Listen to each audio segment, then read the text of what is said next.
નમસ્કાર. આજે આપણે એક બહુ જ રસપ્રદ વિષય પર નજર નાખવાના છીએ. આપણે સમજીશું કે કોઈપણ વાર્તાને જે રીતે દ્રશ્યોમાં રજૂ કરવામાં આવે છે એનાથી આપણા મગજ પર એની છાપ કેવી રીતે બદલાઈ જાય છે. મતલબ કે ઘટના એક જ હશે પણ એને જોવાની નજર એ ચાર અલગ અલગ હશે. અને એનાથી આખી વાર્તા કેવી રીતે પલટાઈ જાય છે એ જ આપણે આજે સમજવાના છીએ. જરા વિચારો તો, જ્યારે પણ આપણે કોઈ મોટી વૈશ્વિક ઘટના વિશે સાંભળીએ તો તરત આપણા મગજમાં શું આવે છે? કઈ છબી ઊભી થાય છે? કોઈ ધડાકાનું દૃશ્ય, કે પછી કોઈ નકશો જેના પર લાલ લીટીઓ દોરેલી હોય, કે પછી હજારો લોકોની ભીડ? તો વાત એમ છે કે આપણા મનમાં જે પણ છબીઓ બને છે ને એ કોઈ સંજોગ નથી હોતો. એમને જાણી જોઈને ખૂબ જ સાવચેતીથી એક ચોક્કસ માળખામાં એક ફ્રેમમાં ઢાળવામાં આવે છે. અને આ જ ફ્રેમ નક્કી કરે છે કે આપણે એ ઘટનાને કેવી રીતે સમજીશું. ચાલો તો ફટાફટ જોઈ લઈએ કે આપણે આ ચર્ચામાં ક્યાંથી પસાર થવાના છીએ. સૌથી પહેલાં સિનેમેટિક દ્રશ્ય, પછી બ્રેકિંગ ન્યૂઝનો એંગલ, ત્યારબાદ ઐતિહાસિક સંદર્ભ અને છેલ્લે આર્થિક અસર. અને હા, અંતમાં આપણે એ પણ સમજીશું કે આ બધી ફ્રેમ આખરે આટલી બધી મહત્વની કેમ છે. ઓકે, તો સૌથી પહેલી ફ્રેમ, સિનેમેટિક દ્રશ્ય. આને એવી રીતે સમજી શકાય જાણે આપણે કોઈ હોલિવૂડની મોટી એક્શન ફિલ્મ જોઈ રહ્યા હોઈએ. બધું જ એકદમ નાટકીય અને ભવ્ય. હવે જરા આ વર્ણન પર ધ્યાન આપીએ. એક ભાવિ યુદ્ધભૂમિનો સિનેમેટિક ડ્રોન શોટ, ફાઇટર જેટના સિલુએટ, દૂર નારંગી આગ અને કાળા ધુમાડા સાથે વિસ્ફોટો. આ શબ્દો જ એકદમ તીવ્ર અને નાટકીય માહોલ ઊભો કરી દે છે. સાંભળીને જ જાણે કોઈ ફિલ્મનો સીન આંખ સામે આવી જાય, ખરું ને? તો આ ફ્રેમમાં શું થાય છે? બધું ફોકસ એક્શન અને ભવ્યતા પર છે. બધું એકદમ હાઈટેક, ફ્યુચરિસ્ટિક. અને આના કારણે યુદ્ધ જેવી ગંભીર વાત પણ એક રોમાંચક, હાઈ સ્ટેક્સ ગેમ જેવી લાગવા માંડે છે, જાણે કોઈ મનોરંજન ચાલી રહ્યું હોય. ચલો, હવે સિનેમામાંથી બહાર આવીએ અને જઈએ ન્યૂઝરૂમમાં. આપણી બીજી ફ્રેમ છે બ્રેકિંગ ન્યૂઝનો એંગલ. આ પહેલાં કરતાં એકદમ જ અલગ છે. અહીં વાત છે તાત્કાલિક માહિતીની. આ દ્રશ્ય તો આપણે સૌએ ટીવી પર સેંકડો વાર જોયું હશે, બરાબર?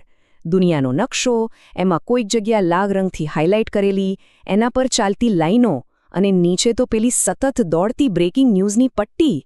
આ 24x7 ન્યૂઝની પોતાની એક આગવી દ્રશ્ય ભાષા છે. અહીંયા ફોકસ સીધો માહિતી અને સ્ટ્રેટેજી પર આવી જાય છે. મોશન ગ્રાફિક્સ અને ડિજિટલ ઓવરલેથી એવો માહોલ બને છે કે બધું બહુ જ તાત્કાલિક અને ઓફિશિયલ છે. એવું લાગે જાણે કોઈ ચેસની રમત ચાલી રહી હોય અને આપણે નકશા પર એના મોહરા આગળ પાછળ થતા જોઈ રહ્યા છીએ. યુદ્ધ એક વ્યૂહાત્મક રમત બની જાય છે.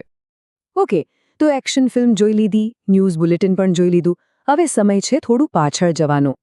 આપણી ત્રીજી ફ્રેમ આપણને લઈ જાય છે ભૂતકાળમાં. ઐતિહાસિક સંદર્ભ, જાણે કોઈ ડોક્યુમેન્ટરીનો પાઠ હોય. અહીં કલ્પના કરો, એક જૂનો નકશો છે જે ધીરે ધીરે આધુનિક નકશામાં બદલાય છે. એના પર તીર ફરી રહ્યા છે જે જૂના યુદ્ધોની યાદ અપાવે છે. અને ઉપરથી પેલી જૂની ફિલ્મો જેવી ફિલ્મ ગ્રેન ઇફેક્ટ. આ બધું મળીને એને એકદમ શૈક્ષણિક, ડોક્યુમેન્ટરી જેવો ફીલ આપે છે. તો આ ફ્રેમનો હેતુ શું છે? અહીં ફોકસ કારણ અને સંદર્ભ પર છે. બધું વિન્ટેજ અને આર્કાઇવલ સ્ટાઇલમાં રજૂ થાય છે, જે વાતાવરણને ગંભીર બનાવે છે. અને આનો સૌથી મોટો સૂચિતાર્થ એ છે કે આ જે પણ થઈ રહ્યું છે એ તો થવાનું જ હતું. આ તો ભૂતકાળની ઘટનાઓનું એક અનિવાર્ય પરિણામ છે, જાણે ઇતિહાસ પોતાને દોહરાવી રહ્યો હોય. અને હવે આવે છે આપણી ચોથી અને છેલ્લી ફ્રેમ, આર્થિક અસર. અહીં વાત સૈનિકોની નથી, ઇતિહાસની નથી. અહીં વાત છે સીધી પૈસાની, વેપારની અને સંસાધનોની. આ દ્રશ્યની કલ્પના કરો. વિશાળ સમુદ્ર, તોફાની મોજા, અને વચ્ચે મોટા મોટા ઓઇલ ટેન્કર્સ ઊભા છે, જેમને યુદ્ધ જહાજોએ રોકી રાખ્યા છે. એકદમ હાઈ ડેફિનેશન, હાઇપર રિયલિસ્ટિક છબી.